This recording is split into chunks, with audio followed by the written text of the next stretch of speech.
കോൺഫറൻസിൽ പതിനായിരങ്ങൾ പങ്കെടുത്തു.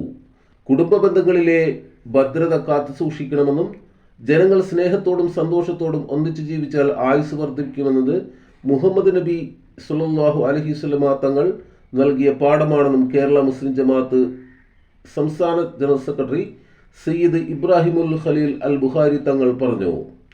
കേരള മുസ്ലിം ജമാഅത്ത് ജില്ലാ കമ്മിറ്റിയുടെ നേതൃത്വത്തിൽ സംഘടിപ്പിച്ച ഹുബ്ബ് റസൂൽ കോൺഫറൻസ് ഉദ്ഘാടനം ചെയ്യുകയായിരുന്നു അദ്ദേഹം. ഇന്ത്യൻ ഗ്രാൻഡ് മുഫ്തി കാന്തപുരം AP അബൂബക്കർ മുസ്ലിയാർ ഓൺലൈനായി ഹുബ്ബ് റസൂൽ പ്രഭാഷണം നടത്തി. മുഹമ്മദ് നബിയെ അനുഗമിക്കുന്നത് ജീവിത വിജയത്തിന്റെ ഭാഗമാണെന്ന് അദ്ദേഹം പറഞ്ഞു. സംഘാടക സമിതി working chairman Sayyid CT Hashim Thangal അധ്യക്ഷത വഹിച്ചു.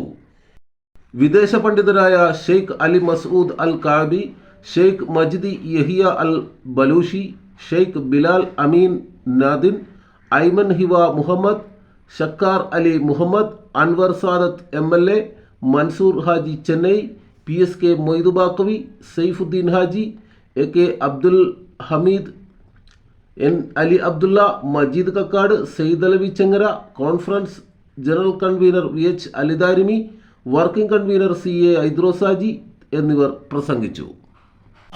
കുടുംബബന്ധം ശക്തിപ്പെടുത്തട്ടെ. നിങ്ങളുടെ മുമ്പിൽ വിജയം സംസാരിച്ചു കൊണ്ടിരിക്കും.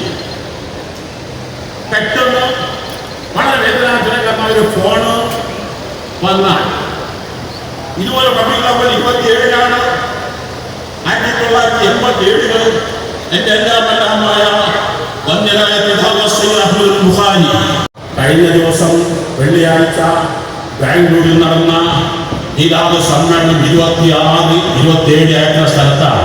അവിടുത്തെ മുഖ്യമന്ത്രിയും ഉപമുഖ്യമന്ത്രിയും ഇരിക്കുന്നത്. ഒമാനിൽ നടന്ന ഈദാദ് പ്രോഗ്രാം നിങ്ങൾ അറിഞ്ഞിരിക്കും. 340 ജയിൽപ്പുള്ളികളെയാണ് ഈ തിരുമേനി സ്വല്ലല്ലാഹു അലൈഹി വസല്ലം പ്രവാചകന്റെ ദേഹത്തിന്റെ ഭാഗമായി ജയിൽ മോചിതരാക്കിയത്. ഹറമിൽ നടന്ന ഖുതുബയിൽ പ്രവാചക തിരുമേനി സ്വല്ലല്ലാഹു അലൈഹി വസല്ലം തങ്ങളുടെ പ്രകൃതി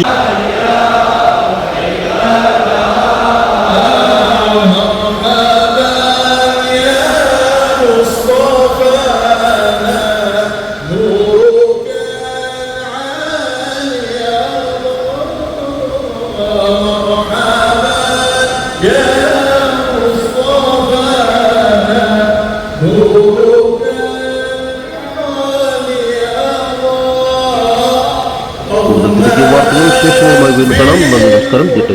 ജലാൽ.